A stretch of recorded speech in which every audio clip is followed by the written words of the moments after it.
wanted to start by setting a bit the scene, if that's okay with you. The question that we launched this debate around is fiscal policy out of control and how to rein it back in? So, Philippe, let me start with you, and then Lucio, and then I'll go to Margarida. So it's true that after the COVID years, the debt has increased tremendously, and we put the fiscal rules on the side.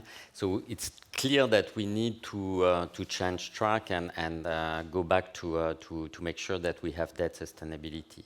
And in a sense, I think that what's wrong with our fiscal framework is exactly this: is that we lost track of what was important and what was the objective of fiscal rules, which is to ensure debt sustainability. Because in a sense, that's the real problem of the collateral damage that one country can put on the others, and that's what we've seen during the euro crisis. And we've lost track of that. And today, again, and related to your question, the real question is to what extent our debts are sustainable, which depend on many factors, and I'm sure we'll come back to this, which is not only the deficit or the debt level, but also the interest rate, the growth rate of the economy, the inflation, which is completely absent from existing fiscal rules. And so, yes, we need to take back control of this issue, but taking into account the fact that debt sustainability is the core of the problem. And so from that point of view, I think that the proposals that have been made go in the right direction. I'm sure we'll come back to more details, but that's the goal, indeed, debt sustainability, and that means that requires a quite holistic approach, meaning not only these magic numbers that we had, but really trying to understand what makes the debt of a country sustainable, and therefore does not put into risk the collateral damage that could be brought by a country which would lose debt sustainability. Because what we've seen during the euro crisis is that in this case, other countries, and that's part of what economists would call an externality, would have to help to make transfers, and or it would put some pressure on the ECB to help the country with the different programs we've seen. Although I do believe that actually a big change compared to what we had before is that the ECB has also moved towards a stance where in some sense it is in charge of ruling out debt crises which are based on self-fulfilling expectations. And that's important because in a sense what that means is that the fiscal framework, taking back fiscal responsibility, means really looking at the fundamentals, which again depend on interest rate, on growth rate, on of course the budget balance. But in a sense what has been clarified, and I think that's welcome, is that the ECB should be in charge of taking out those crises which, for example, Portugal suffered during the euro crisis, which are mostly based on self-fulfilling expectations and speculation. Thank you. Lucio, where did the idea come from to reform the fiscal rules? I mean, you've sat through more than one reform in your previous hat. To begin with, as it happens in the institution, there was an institutional deadline, so we were supposed to report every 5 years on the reform, so clearly this gave the opportunity or even the necessity for us to review. On substance, we realized, and I should stress that the reflection went on started well before the COVID crisis. The COVID crisis opened a parenthesis. I mean, we should have delivered earlier, as you may know, to discuss what was really necessary and what was not, in a sense, in the fiscal framework that we had, in the light of the experience. So the idea, if I can say it very briefly in terms of high-level principle, and then we know that there are many details on which discussion are taking place, and it will continue as we had. Basically, there are two high-level principles One is the one of fiscal sustainability, the other is the one of national ownership. Fiscal sustainability, for the reason that Philippe has argued, indeed is the main, if not only, reason for having fiscal rule at EU level on the top of the fiscal rule that countries may wish or may wish not to have at national level, namely the externalities, the spillovers that unsustainable fiscal policy, especially in the context of monetary union, may have on the rest of the currency area. So this is the reason for having fiscal rule, I mean the economic reason. Well, national ownership, because we should not forget that member states remain fiscal sovereign, in spite also of the language of the treaty on the ban on excessive deficits, but in reality, without entering a complicated analysis, the EU does not have the power to interfere in budgetary policy as it has in other policies, for example, with direct effect. In the end, it's the government that make the budget. So the idea is how best reconcile these two elements, where attention, I think, as you can see, is clearly possible. I mean, countries thinking of their own, say, typically political domestic calculation may not take on board enough the concern about sustainability. But beyond this preoccupation, so there is an element clearly of potential tension, the idea was also of giving more freedom to countries that, after all, remain fiscal sovereign, I mean, to pursue fiscal policy according to their preference. So this was the initial. So just, I don't know, just a minute more to develop on this. On the fiscal sustainability, clearly, you can get there in many ways. So you can say, if you have a balanced budget rule, this will be ensuring asymptotically convergence of debt to zero, and then you will not have problem of fiscal backing, maybe the opposite of the central bank. But clearly, this puts a lot of constraint also on the policy that you can do.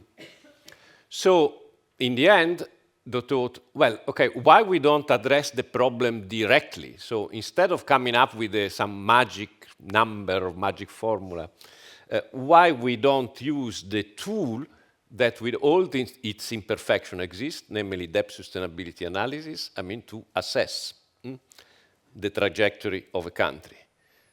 Just to me, to be specific in this respect, if you have a number, and I leave aside the 3%, which has a recognized value, more or less is a kind of coordination point, you do have a problem in the confrontation with one country. So you should do this because you are at 1.5% away from the MTO of close to balance or in surplus.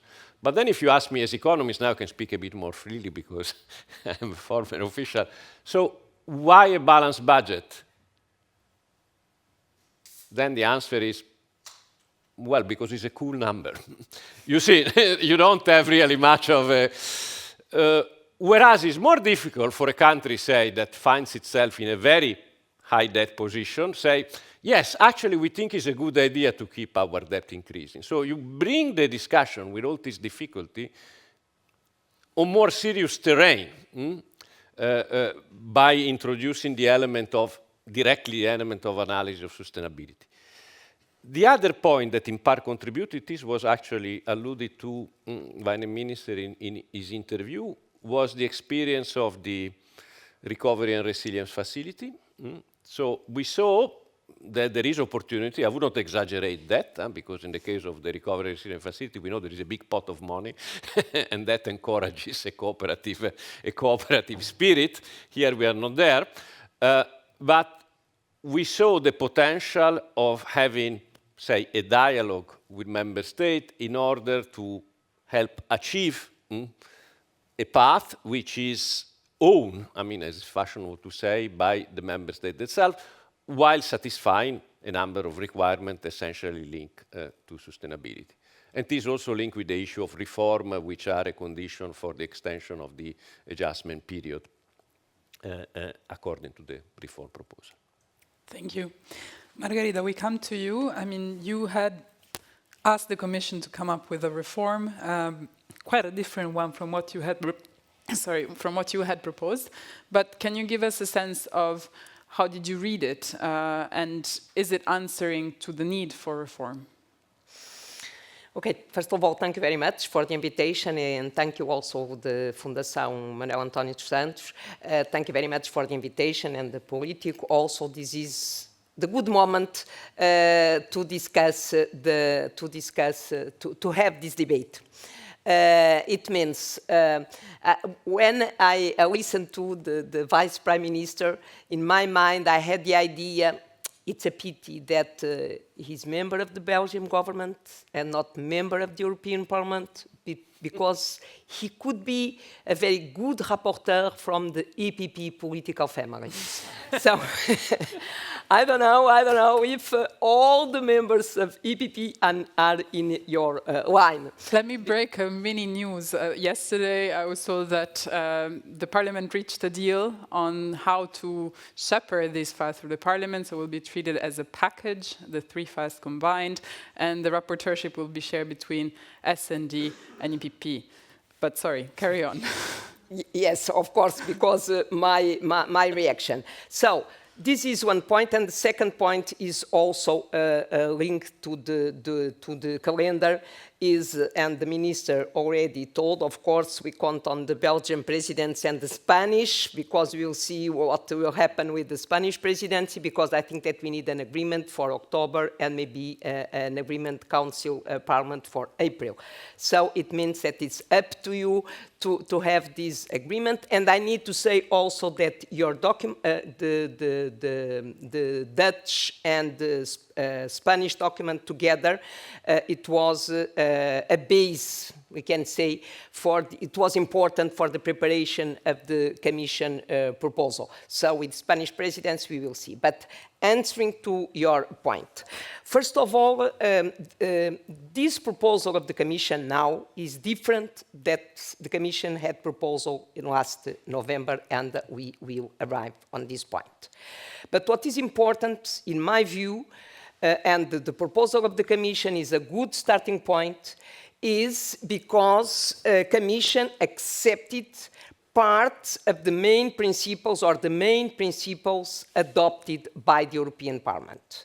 The case by case, more transparency, more democratic accountability, more simple rules, because the complexity is too big nowadays, and more ownership from member states. And this ownership, the minister already explained very well, but there are another argument because why ownership is needed. Because the countries, when we look to the respect of the country-specific recommendation, it's not the best one. So it's less than 30%. So it means that we need more ownership to convince the member states to respect the national plans. So this is positive, the fact that there are the case by case, and the fact that each member state will put on the table its national plan for 4 or more years, it depends.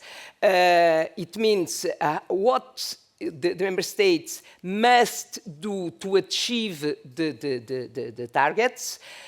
The national plan can be revised if there are a changing in the government, with elections, for example.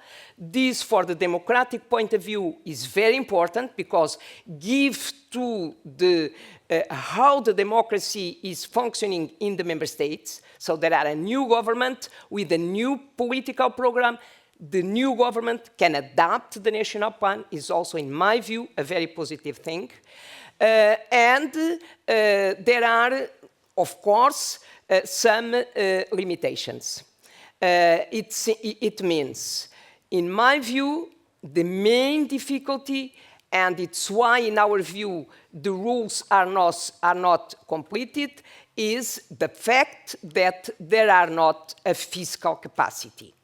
I need to say that I feel more and more that this expression, fiscal capacity, became or becomes a taboo. It means like a constitutional treaty, like federalism, becomes a taboo. But I think that we need an investment fund to support investment. This is, I'm not the first saying this. I listened to from Chancellor Scholz during his speech in Prague University. So this investment capacity is needed in my view, because it's clear the difference, including the respect of the compliance with the country-specific recommendation, how things are working now with Next Generation EU and before. There are a big difference. And of course, we have this experience. It's why it's also positive the fact that the proposal of the Commission is inspired on the governance of the RRF mechanism.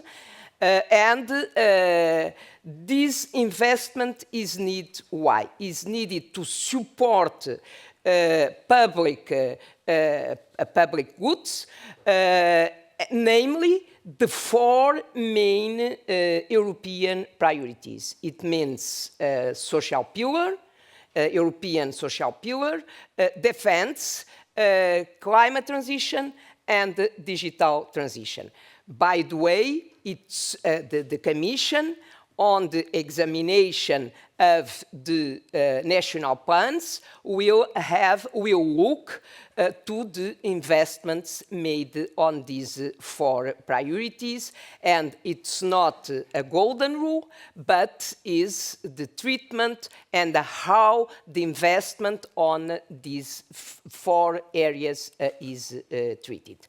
So this is the specificity. Finally, I'd like to say that the power of the Commission, there are some criticisms saying that the power of the Commission is too big. I don't support exactly this idea, but this must be clarified. It means with the annexes that the Commission is now putting on the table, I think that the framework, how the Commission will assess the national plans can control, in a way, the power of the Commission. So we have this proposal. This is not ambitious enough because there are not a fiscal capacity or an investment capacity. There are some safeguards, so it means that the reduction of 0.5 on the deficit is a problem. It's a good news that Belgium can do it in the calendar, but I think that some member states will have this problem. And there are also a difference comparing to the November proposal. It means the reduction of the debt before the end of the national plan. So now, the role of the Parliament, we need to give its co-decision, one of them. The first one is co-decision. The Parliament is committed to have an agreement and to work hard to find a compromise respecting the calendar, because new rules are needed for the next year, for the next budgetary period, so we need to have this compromise. But we have a problem. It means we have a problem. It means a difficulty for the adoption of the report. It means the elections in 1 year, because until now, all the political groups, the main political groups, the first goal, it was to find compromises to legislate. Since now, I think that the priority is more for each political group to have clearly positions before, because elections in 1 year. Only to end, I'd like only to react to the point on the debt sustainability. Of course, I fully agree with you, but we need to have more balance between debt sustainability and sustainable investment. So we can't be in the same problem that we had before, where economic growth it was almost zero on the last decades, and public investment very, very much. So we need to balance both sustainable debt, I agree, but to balance with sustainable investment. Thank you. I'm going to be a bit more strict in response time because I want to run through a number of topics with you. But Lucio, let's come to some of the last-minute additions to the proposal, because let's remind for our audience, you had tabled an orientation, I think it was an orientation paper or whatever it was called, but essentially your communication setting out what the idea, what the architecture of the proposal was going to be like. Then a few months elapsed. And at the last minute, after you left DG ECFIN, some safeguards were added. And now I'm going to try to remember them all, but essentially a requirement to reduce the debt level within the time horizon of the plan, a requirement that this should happen in the period of the plan, so not backloading, not leaving this for the last few years, a requirement to comply with the 0.5% deficit reduction, even when a country is not into an excessive deficit procedure. I'm missing the fourth now. I don't know if you can help me, but essentially these safeguards were presented and introduced in the proposal by the Commission at the request mainly of Germany, who felt that the orientation paper was not strict enough, it did not give enough guardrails for that reduction. And so now that you don't have to speak with your official censorship anymore, I would like you to give us your assessment of the final proposal as it was presented. Well, there are some differences between the communication and the legislative proposal. As you said, I think these are the official documents that we have in front of us. In part, this reflects the simple fact that the communication gives policy orientation and is therefore drafted in a language that is different from that of a legislative proposal, which is a legal document. But in part, there are, as you pointed out, some more substantial differences, and that essentially relate to extra requirements that are set out for the plans that should be assessed and eventually endorsed by the Council, and after that becoming a binding reference for national budgetary policies in the medium term, which is an important dimension. I think the Minister was right to highlight that is a medium-term dimension. Now, we can only speculate, but you have done the speculation for me, why these elements were added in relation to the design in the communication. Probably, given the position that Member States made clear after the communication of the Commission, indeed there was a certain will to appease concern voiced by some countries, notably Germany, about the fact that the requirements were not stringent enough.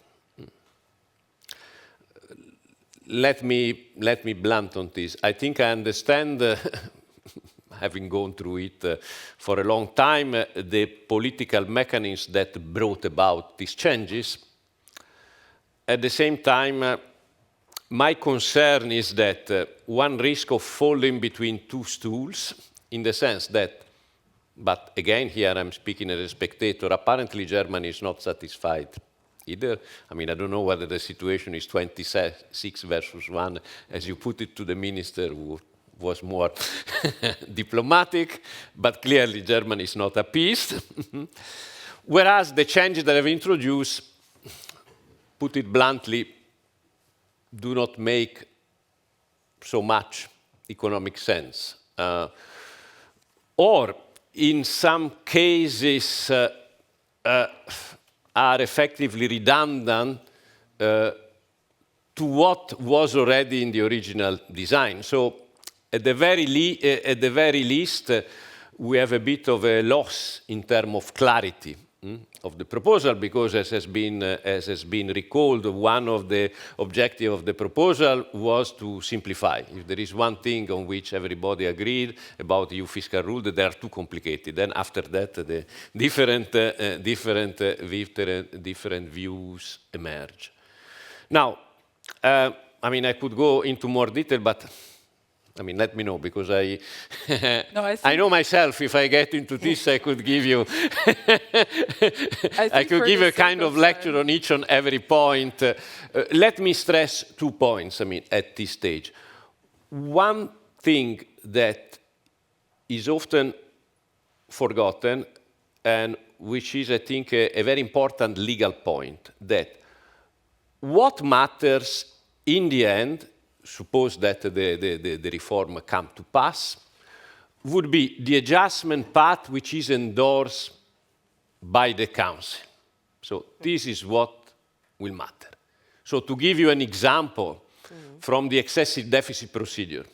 In the excessive deficit procedure, which, if you wish, is the most binding of all the instruments we have, there are a number of requirements, for example, a 0.5 minimum adjustment as a rule. Having said that, if you have a specific excessive deficit procedure and the Council, in its wisdom, decides to tell a country, well, 0.5 is not necessary in this case, or in this year you can do 0.3, then this is what is binding once you have the decision of the Council, and and for the purpose of the case, what you read in the legislation becomes irrelevant once you have a decision. So this is one point. So in a sense, we should not get too much bogged down on some detailed element, bearing in mind what will be agreed, and this will be binding. The other element, and this is a bit more speculative, if you want, or if you wish, as a matter of interpretation, is clearly these different requirements will have to be juggled together somewhere. I mean, there will be a job of interpretation, and an appropriate hierarchy will be necessary, where I believe that the key criterion of sustainability, so bringing the debt on a declining or a prudent, or ensuring that it stays a prudent level, should be prevailing. Let me give just an example on this. But be short. Very short, yes, very short. One of the criteria that you mentioned, that debt should be at the end of the adjustment period at the lower level than the beginning. I mean, now, in economic terms, this doesn't make much sense, okay, but okay. I leave Philippe, who is a professor of economics, to explain tax smoothing and all that jazz, as they say. But let me be concrete. Take Estonia, you know, the country which is one of the lowest debt of Estonia, Luxembourg, now I'm not sure I have the figure of the month. So around 20% of GDP. Are we serious that we are going to ask Estonia to present a program where debt must be lower? I mean, it may be that Estonian plans are such that, given the rate of growth and the plan after deficit, but if the Estonians have, for example, a program for a military build-up, just to give an example by chance, clearly, this would also deny the principle of sustainability, because Estonia is among the best of the class when it comes, I mean, to sustainability risk. So the assessment would be, well, the debt would be at prudent level. It seems almost, no, I wouldn't say self-evident, clear to me that an element of interpretation would be needed in order to avoid, otherwise, I mean, patent self-contradictory conclusion. And I stop here. And maybe, as my reporting said, the reason why Estonia is bagged in the same country as everyone is that France actually did not want to have the same label as Italy, did not want to be considered a high debt country, so they requested the Commission to actually delete this distinction that it had originally proposed, high debt, medium debt, low debt. Everybody's treated the same. result, Estonia and France, very different debt levels, but same category. So, Philippe, let me come to you. I wanted to spend the last few minutes, and now I'll be really strict. Don't make me be mean. On what is the likely landing zone. And actually, we have talked about Germany. We have a member of the Parliament, of the European Parliament, but from Portugal. But I would like to know a little bit more about what do you see as the debate being in France? What are French priorities? And what role is it playing, you know? Because in Europe, we know that if there is no agreement between France and Germany, nothing moves, so. Well, it's true that France is in a particular situation because it's clearly, let's be honest, a high debt country now. And it's a high debt country which, you know, in terms of the dynamics of the debt, we've seen the stability program sent a few weeks ago. It's really on a knife-edge situation, in the sense that it's super ambitious in terms of reducing its government expenditures at a growth rate of 0.6% per year in the next 5 years, which has never been done in France for the last 20 years. So I think that one problem for France is that France lacks credibility on its fiscal path. And this, I think, weakens the French position in Europe. I mean, a clear problem, and in some sense, this is one of the German concerns which we have to take seriously, is the lack of trust. And the lack of trust towards, in particular, one country, which is France. And I'm not going to talk about the others, but I think there's the same lack of trust. And it's true that from that point of view, when we see what has happened, you know, we're lowering taxes in France, even more so. So it's not conducive to debt sustainability from this point of view. We're doing a bit better in terms of growth than maybe what was expected. But at the same time, we're not reducing fast enough, I think, all the expenditures which are related to the energy crisis. So from that point of view, I think France is not in a great position to put its position I mean, it's a political position and political arguments. At the same time, you have to see that in France itself, the French position is, you know, is not unanimous. In some sense, the lack of clarity, the complexity of the rules, and Lucio was saying, I think we can land towards a situation where, yes, maybe we've made some progress towards some clarification, but the compromise will be such that, you know, with all these little things which have been added, you know, it's not going to be completely consistent, I'm afraid. But in a sense, I would say that in some parts of the government, you know, this lack of clarity, this absence of simplification is in some sense welcome, because France for a long time has been able to circumvent fiscal rules by using this complexity. I mean, you know, as you understand, I'm not representing the French government, but I do think that we'd better, I mean, I think the main objective for the French government today should be to increase growth. From that point of view, I think it's not doing so badly, but in terms of its fiscal plan, I think we lack credibility, and in particular on government expenditures. So we're really on a knife edge. I mean, the ambition of the pact is I mean, of what we sent to Brussels is basically stabilizing the debt. It's not super ambitious, and at the same time, it's based on an assumption that the growth rate of expenditure is going to be super low, and so I'm a bit afraid about this the credibility of the French position. At the same time, I'm all in favor, I've said that before, of having more flexibility at the country level, having more ownership at the national level. One thing I would criticize, and I will end with that, is that I think that the Commission position does not give enough power to the national independent fiscal institutions. So it's not going in the direction of giving more ownership at the national level, which, you know, in France and in many other countries is a good excuse. You know, it's the fault of Brussels us if we're not doing the right thing. No, we should have of course, debt sustainability is important for the European countries, but it's also important mostly for yourself. And so that, I think, is a criticism I would put on the Commission proposal. Thank you. Just a technical plea to please remain seated, because we are recording the event, and I was reminded to ask our audience to remain seated. I wanted to have one more question in a very whizzy round on what is missing in the text, or what will be left to interpretation. And here I'm referring to the investment and reforms, which the minister earlier said will be part of the assessment on debt sustainability. There was a push politically from a number of countries to include defense as one of the eligible expenditures under this extension of the timeline. There is obviously also climate and digitalization, which remain EU priorities. Literally 30 seconds, starting from Philippe, Margarida, and then Lucio. Can you tell me, how do you see this, positively or critically? I feel it positively. It means the capacity of the member states to do investments.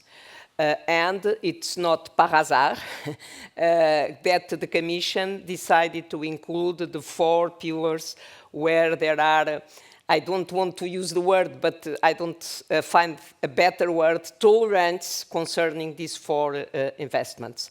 And I think that the main goals of this revision is to conciliate, as I said before, the sustainability of the debt with investment. Because it's clear that since 2010 we made some progress, creating the Next Generation EU, for example, having an European answer. And this was very positive to react to COVID, to relaunch the European economy, the national economies. But we need to use this learning for the future. And it's why we feel that we need to give to member states the capacity to invest. And we need to look with the figures today. Of course, we spoke on the situation in France, but average at EU level is 90%. So more than 90%. So I think that we can't be blind and to look to these figures as this was not a problem. And finally, I think that what is needed now is to have credible rules for now and for the future, to give previsibility, because the problem with the Maastricht rules, it was some modifications later on and so on, but it was clear, including before COVID, that the rules were not adapted, and it's why after COVID the general escape clause was activated. We need rules for now, for a regular situation, and for crisis, to have the capacity and to maintain the credibility of the rules. Thank you. Philippe, your final thoughts. So climate. I hear the arguments of excluding climate investment from the debt sustainability. I think it's not right. I don't think it's right, because we need to finance these. If we finance these investments through debt, this debt has to be sustainable. So it's not as if they disappear from the financing problem. However, I think that the right track would be either to analyze debt sustainability and the timeline of the necessary public investment for climate into the analysis, what I was calling for holistic analysis of debt sustainability. And then a third track, which I think is also a very good one, is the fiscal capacity at the European level. This is typically an investment that has spillovers. Clearly, climate is not a national issue. It's not even a European issue. But clearly, that would be my best solution, is to go through a fiscal capacity to finance more climate investments. Thank you. And then the final question for Lucio. Why is there no fiscal capacity in the proposal? And also, if there was one, how should it be designed? Well, why there is no fiscal capacity? I think, the Commission, people in the Commission have more authority than I have been rather clear on a number of occasions. It's already a very contentious file, as we have heard. So adding to it the fiscal capacity would be ensure that we would got nowhere, because we know how controversial the issue is. On the top of the fact that, as has been recalled, at the moment, I mean, the RRF is being deployed. So at the very least, one could say, let's see the result that the RRF, which is, if you wish, a fiscal capacity sui generis, yields before we can take stock of that, before we can decide. Now, how should it be? So, not for now, for the future. Let me say, there has been a bit of a change in the debate. Until not long ago, the focus on fiscal capacity was on a stabilization capacity. So there were a lot of plans made, well, including by economists, the Commission, elsewhere, bearing in mind, well, there is a single monetary policy, there is a problem of stabilization, so you need...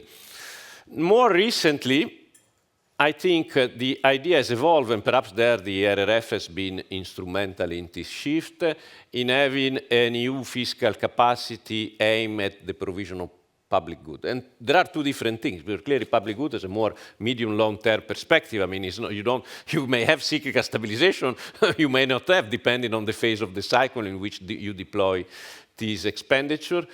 This seems to be possibly politically more promising if we agree that climate change is the biggest challenge, is perhaps the one that it makes more sense in order to reconcile the point, I mean, the tension mentioned by Philippe between ensuring sustainability of debt at national level and delivering the necessary investment within a certain time frame, moreover, to avoid the worst outcome in terms of climate change. So this seems to me, but this is a bit of an opinion, I mean, not clearly an official position, possibly the most promising way forward, but not for now, for the reason that I tried to explain. Thank you all very much. I'm afraid that we're already a little bit over time. So I would like to thank our panelists for a fascinating discussion, and please give us a round of applause.